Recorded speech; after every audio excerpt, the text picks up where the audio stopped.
Halo guys, selamat datang kembali di catatan Peter. Nah, ini adalah tampilan beberapa kolase tentang kondisi perang yang terjadi di jalur Gaza, ya, Palestina. Ya, banyak sekali. Oke, kengerian-kengerian tentang perang ini memang dampaknya sangat apa ya? Menghancurkan kemanusiaan ya. Ini semuanya tentang perang yang ditampilkan di Gaza. Nah, baru-baru ini pemerintah dari Afrika Selatan, ya ini saya munculkan beritanya. Pemerintah dari Afrika Selatan itu menggugat Israel atas genosida. Kita coba dulu baca beritanya ya. Pada 9 Desember 2023, Afrika Selatan mengajukan gugatan kepada Israel atas dugaan genosida di jalur Gaza. Afrika Selatan menuduh Israel melanggar konvensi genosida PBB yang ditandatangani pada 1948. Afrika Selatan mengklaim Israel telah melakukan tindakan yang termasuk dalam definisi genosida. Nanti kita coba lihat ya definisi dari genosida itu. Seperti pembunuhan massal, penghancuran, dan pembatasan. Nah, pada 11 Januari 2024, tim legal Afrika Selatan meminta Mahkamah Internasional atau ICJ untuk mengeluarkan langkah-langkah darurat untuk menghentikan serangan udara dan invasi Israel ke Gaza. Pada 12 Januari 2024, ICJ menggelar sidang kedua untuk mendengarkan pembelaan Israel. Israel menolak semua tuduhan dan bersikeras bahwa mereka melindungi rakyat. Setelah sidang, 47 pengacara Afrika Selatan berencana untuk menuntut Amerika Serikat dan Inggris secara terpisah atas keterlibatan dalam kejahatan perang pasukan Israel. Nah, ini tindakan yang sangat konkret ya yang dilakukan oleh Afrika Selatan, pemerintah Afrika Selatan dalam melihat kasus genosida yang terjadi di Palestina, terutama di jalur Gaza. Ya, tentang genosida gitu ya. Mengapa Afrika Selatan itu bisa untuk mengajukan gugatan ke Mahkamah Internasional atau ICJ? Ya karena Afrika Selatan itu sudah ikut meratifikasi dan menandatangani konvensi genosida. Konvensi genosida itu ya ini ya. Nanti teman-teman bisa baca juga di sini ya, genocide prevention and the responsibility to protect ya. Nah, ini backgroundnya. The Convention on the Prevention and Punishment of the Crime of Genocide atau Genocide Convention is an instrument of international law that codified for the first time the crime of genocide. Jadi merupakan sebuah instrumen dari hukum internasional ya yang dikodifikasi untuk pertama kali tentang kejahatan genosida, kurang lebih seperti itu ya. Nah itu genosida. Kemudian apa ini? Nah ini ya. The Genocide Convention was the first human rights treaty adopted by the General Assembly of the United Nations on 9 December 1948 and signified the international community's commitment to never again ya. Jangan pernah lagi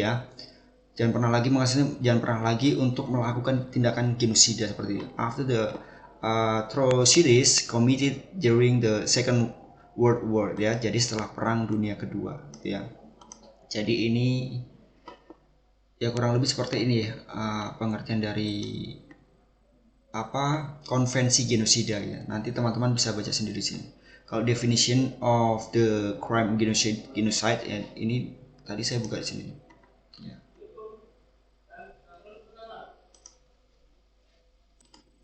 Ya kurang lebih seperti itu ya pemahaman tentang genosida. Nanti teman-teman juga bisa baca sendiri di sini, lengkap di sini ya dari United Nations ya atau dari PBB di sini. Kemudian bagaimana sikap Indonesia sih terhadap apa yang dilakukan oleh Afrika Selatan sebagai bentuk konkret? Nah di sini saya ambil dari websitenya Parlemen ya, Dewan Perwakilan Rakyat DPR. Di sini ya ini Ketua Badan Kerjasama Antar Parlemen ya DPR RI Fadlizon berpendapat bahwa langkah Afrika Selatan untuk menyeret Israel ke hadapan Mahkamah Internasional atas tuduhan genosida terhadap penduduk Gaza sangat didukung oleh DPR RI. Dia menyampaikan melalui berbagai forum dan pertemuan internasional selain mendukung, Parlemen Indonesia juga ikut menyuarakan serta mengajak masyarakat internasional untuk mendukung gugatan yang telah dilayangkan Afrika Selatan pada 29 Desember 2023 tersebut. Nah, maksudnya apakah Indonesia tidak bisa melakukan hal yang sama yang dilakukan oleh pemerintah Afrika Selatan ya, tentang penyeretan, aduh mana ini, kenapa nggak tahu, tentang kejahatan genosida yang dilakukan oleh Israel gitu ya. Nah, ini ada sedikit dilematis ya. Mengapa Indonesia tidak bisa turut serta untuk melakukan hal yang sama ya? Padahal Indonesia juga aktif menyuarakan untuk kejahatan-kejahatan kemanusiaan seperti itu ya. Apalagi tentang Palestina nih. Nah, di sini harus kita lihat ya, Indonesia tidak bisa melakukan hal seperti yang dilakukan Afrika Selatan. Kenapa? Karena di sini ya. Di sini kalau misalnya kita baca list of countries which have ratified the Genocide Convention. Jadi, Indonesia tidak ikut meratifikasi atau menandatangani konvensi genosida. Itu adalah alasan kenapa Indonesia tidak bisa melakukan hal yang sama, hal yang konkret seperti yang dilakukan oleh Afrika Selatan. Karena di sini Indonesia tidak meratifikasi ya di sini. Nah, ini adalah partisipan atau negara-negara yang ikut tergabung dalam konvensi genosida yang sudah menandatangani dan meratifikasi. Ya, nanti teman-teman juga bisa akses sendiri ya. Nah, kalau misalnya ini kan negara ini diurut berdasarkan abjad ya. Artinya dari H ini harusnya ada, setelah H ada I ya. Hungari, Iceland, India, Iran, Irak, Ireland atau Irlandia, Israel, Italia, Jamaika. Indonesia tidak ada karena memang Indonesia tidak meratifikasi atau menandatangani. Untuk itu, dasar itulah Indonesia tidak bisa menggugat pihak Israel ke Mahkamah Internasional ya berdasarkan konvensi genosida. Ya, karena yang dilakukan terhadap Israel dasarnya adalah genosida. Jadi Indonesia tidak bisa gitu ya. Kenapa Indonesia? Lalu pertanyaan, kenapa Indonesia tidak ikut meratifikasi atau menandatangani konvensi genosida ini? Nah, ini ada alasan tersendiri yang cukup kuat ya.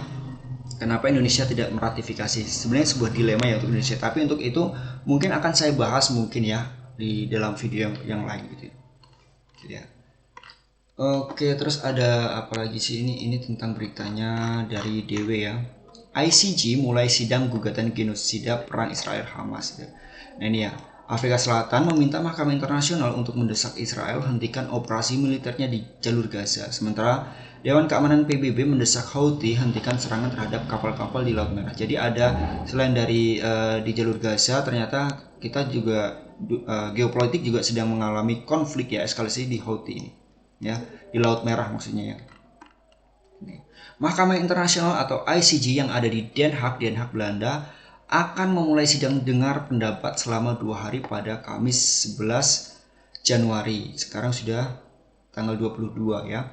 Artinya Kamis kemarin ya, dalam kasus gugatan Afrika Selatan yang menuduh Israel telah melanggar kewajibannya di bawah Konvensi Genosida 1948. Afrika Selatan akan menyampaikan argumen tuduhannya pada hari Kamis ya, bahwa perang Israel Hamas di Gaza dimaksudkan untuk menghancurkan sebagian besar kelompok ras, bangsa, dan etnis di Palestina. Tentu saja Israel tidak mau berdiam diri ya.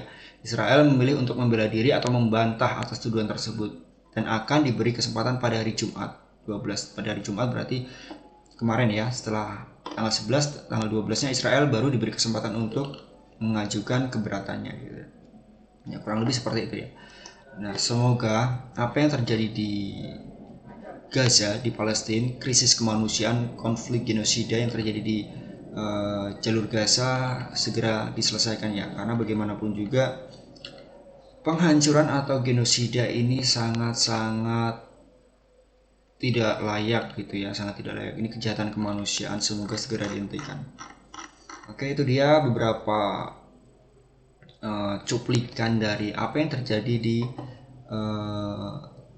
Gaza ya, apa yang terjadi di Gaza dan apa respon dunia sekarang untuk penanganan jalur Gaza ini. Ya, kita nanti akan lanjutkan lagi video-videonya ya tentang Gaza ya. Terima kasih sudah menonton, kita ketemu lagi di video-video berikutnya. Bye bye.